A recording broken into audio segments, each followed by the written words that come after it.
Hello बच्चों, स्वागत है आपको अपने YouTube चैनल पे।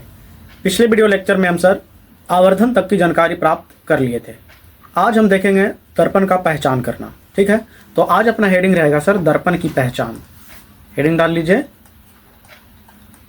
दर्पण की पहचान। ठीक है, दर्पण का पहचान में सर हम दो तरीका से देखेंगे। पहला स्पर्श कर, स्पर्श कर यानी छू कर। दूसरा हम देखेंगे बिना स्पर्श किए।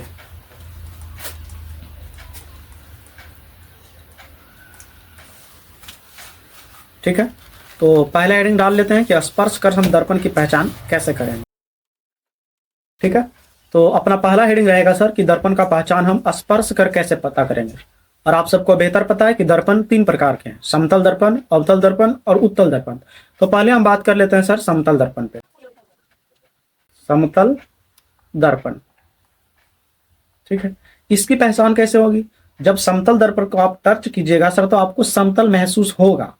ठीक है, तो इसको लिखेंगे स्पर्श करने पर, स्पर्श करने पर समतल महसूस होगा। ठीक है, इसको जब आप छुइएगा तो आपको समतल महसूस होगा सर। ठीक है, तो आप समझ जाएंगे कि वह समतल दर्पण है। अब दूसरा बात करते हैं बी नंबर अवतल दर्पण। अवतल दर्पण, ठीक है, तो इसे स्पर्श करने पर सर, स्पर्श करने पर धंसा हुआ, ठीक है सर, इसे स्पर्श करने पर धंसा हुआ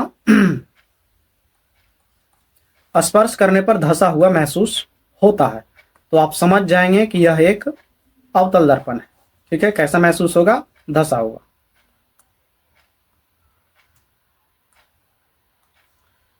तीसरा आप दर्पण की बात करते हैं उत्तल दर्पण। ठीक है, इसमें क्या होगा? स्पर्श करने पर उठा हुआ महसूस होगा। ठीक है, आप इस बात को बेहतर जानते हैं कि समतल दर्पण समतल होता है, तो आप जब टच कीजिएगा इसे तो आपको समतल महसूस होगा। वही अवतल दर्पण धंसा हुआ होता है, तो आप टच कीजिएगा तो आपको ऐसा महसूस होगा कि यह धंसा हुआ है। उसी प्रकार उत्तल दर्पण, इसे जब आप टच कीजिएगा तो आपको महसूस होगा कि यह उठा हुआ है, तो आप पता कर लेंगे कि यह एक उत्तल दर्पण है। अब दूसरा नंबर देखते हैं कि बिना स्पर्श किए दर्पण की पहचान कैसे करेंगे। ठीक है, आपके सामने एक दर्पण रख दिया जाएगा और आपको यह बताना रहेगा कि बताइए यह कौन सा दर्पण है, समतल दर्पण है, उत्तल दर्पण है या अवतल दर्पण है। ठीक है, तो यह थोड़ा ज्यादा मुश्किल होता है, इस पर आप ध्यान दीजिएगा। बिना स्पर्श किए, बिना स्पर्श किए। ठीक है, तो पहला नंबर बात करते हैं समतल। ठीक है, अब मान लीजिए आपके सामने समतल दर्पण रखा हुआ है। ठीक है, आपको नहीं बताया गया है कि यह समतल दर्पण है, फिर भी आपको बताना है कि यह समतल दर्पण है या नहीं है। तो पहले आप क्या कीजिए, यह दर्पण है, पहले आप समझिए सर। तो अगर आप इसके नजदीक जाएंगे तो प्रतिबिंब भी नजदीक आएगा। ठीक है, और अगर आप इसके दूर जाएंगे तो प्रतिबिंब भी दूर जाएगा। ठीक है, और प्रतिबिंब जब भी रहेगा तो सीधा रहेगा। तो आप समझ लीजिएगा कि हम समतल दर्पण में अपना चेहरा को देख पा रहे हैं। अब इसी चीज को लिखते हैं शब्दों में।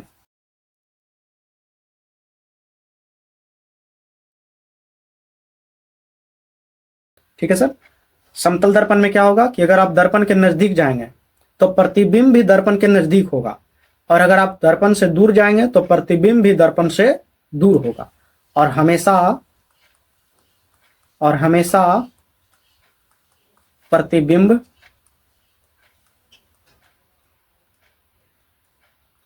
प्रतिबिंब सीधा एवं वस्तु के बराबर होगा। ठीक है, तो ये समतल दर्पण की पहचान है, बगैर छुए आप इस तरीका से कर सकते हैं। बी नंबर डालते हैं अवतल दर्पण। अवतल दर्पण, ठीक है, अवतल दर्पण में क्या होगा, ध्यान से देखिए। ये रहा अवतल दर्पण। ठीक है, ये रहा दर्पण।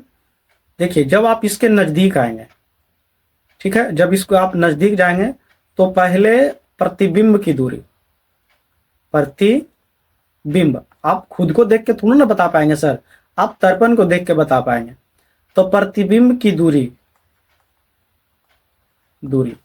अगर आप इसके नजदीक आएंगे तो पहले क्या होगा, तो पहले ना सर बढ़ेगा, पहले बढ़ेगा, ठीक है। जब और नजदीक चलिए जाइएगा तो उसके बाद दूरी घटेगा, ठीक है। किससे? दर्पण से। तो उम्मीद है आप इस बात को बेहतर समझ रहे होंगे। चलिए लिखते हैं, ठीक है। जैसे जैसे आप अवतल दर्पण के नजदीक जाएंगे अवश्य वैसे पहले प्रतिबिंब की दूरी दर्पण से बढ़ेगा, उसके बाद प्रतिबिंब जो होगा वह दर्पण के निकट होता चला जाएगा। तो आप समझ लीजिएगा कि यह एक अवतल दर्पण है। चलिए सी नंबर देखते हैं, उत्तल दर्पण। अब उत्तल दर्पण में क्या होगा? अब उत्तल दर्पण में होगा ये कि जैसे जैसे आप दर्पण के नजदीक जाएंगे, ठीक है, तो प्रतिबिंब की दूरी जो होगा वह हमेशा दर्पण से घटेगा सर, ठीक है। तो इसे लिख देते हैं,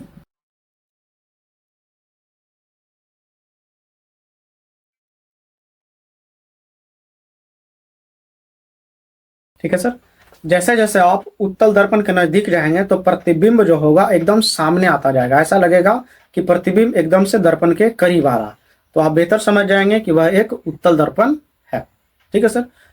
परावर्तन में लगभग इतना ही पढ़ना होता है सर, जो आप पढ़ लिए, ठीक है। अब देखते हैं कि कुछ और पॉइंट है जो छूट गया।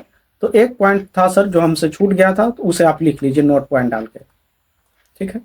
एक पॉइंट हमने छोड़ दिया था, समतल दर्पण की फोकस दूरी अनंत होती है, ठीक है। एक पॉइंट ये छूट गया था सर, इसे आप नोट कर लीजिए। उम्मीद है सर आप परावर्तन को बेहतर समझे होंगे। एक बेहतर नोट्स बनाइए और चीजों को बेहतर पढ़िए, ठीक है, ताकि आप प्रश्नों का उत्तर ठीक ठीक दे सके। इसके बाद हम देखेंगे सर अपवर्तन। तो अगले वीडियो लेक्चर में हम देखेंगे प्रकाश के अपवर्तन के बारे में। ऐसे इसी चैप्टर का भाग है, लेकिन परावर्तन जो है वो पूरी तरह से खत्म हुआ, ठीक है सर। मिलते हैं अगले वीडियो लेक्चर में, तब तक के लिए जय हिंद।